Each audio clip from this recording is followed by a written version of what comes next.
So today we just have a very quick video of a single slide really, and then I'm going to show you the work that I'd like you to do. But this is about what we call a decay chain. So previously we talked about alpha and beta decay, when a radioactive element goes through a process when an unstable isotope like this thorium decays by emitting either an alpha or beta particle and turns into or transmutates into another element.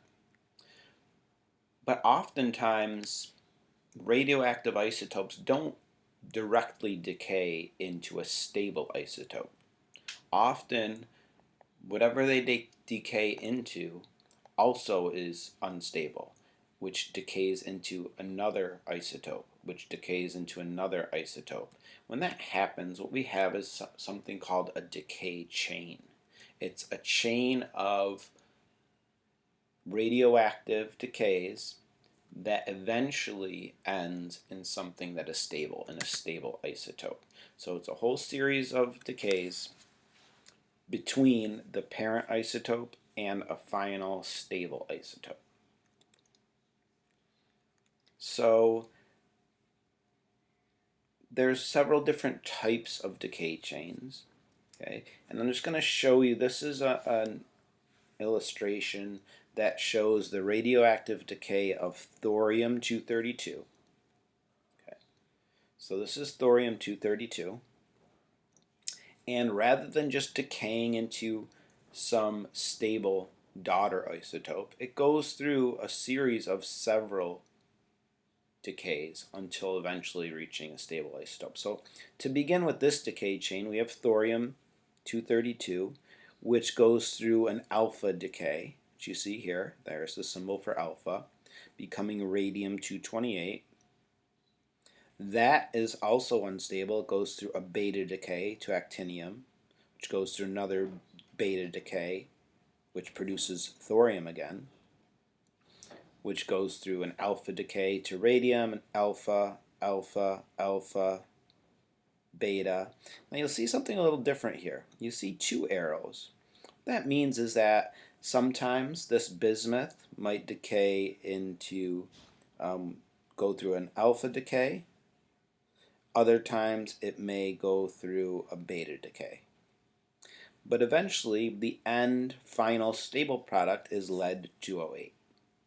Okay, so you have a whole series of these decays which lead eventually to a stable isotope. And that's what a decay chain is. Okay. And so what you'll see is that the atomic mass and atomic number change following the rules that we reviewed yesterday. Okay, so for alpha decay, the atomic mass goes down by 4, the atomic number goes down by 2. During a beta decay, atomic number goes up by 1, atomic mass stays the same.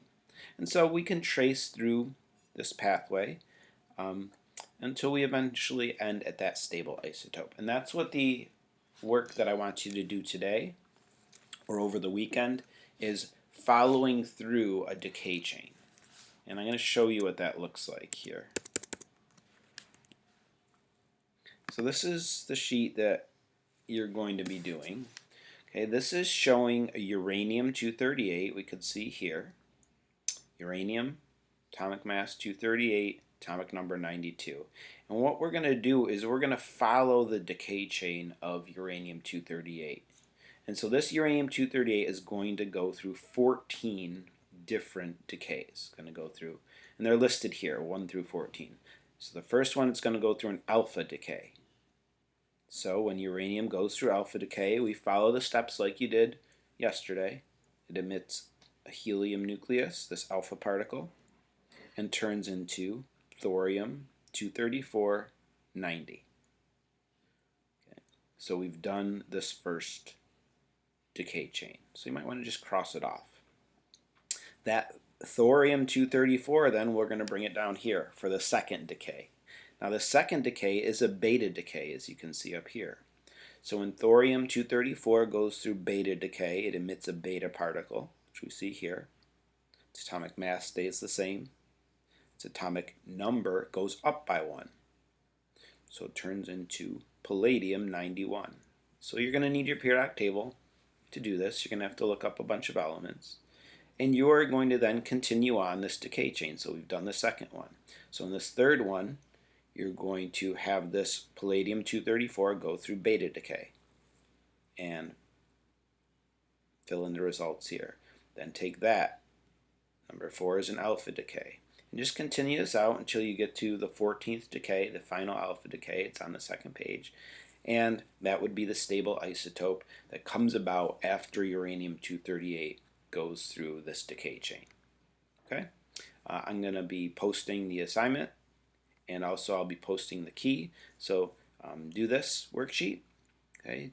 Again, if you want to do your work, you can just do it on a sheet of paper, scrap paper. You could print this out and do it there if you'd like. It's up to you. And after you've done it, check your work with the key that I'm posting. If you have any questions, you can email me. We'll also have another Google Meet next week on Tuesday, and we could talk about any questions that you might have. But hope you're all doing well. Hope you're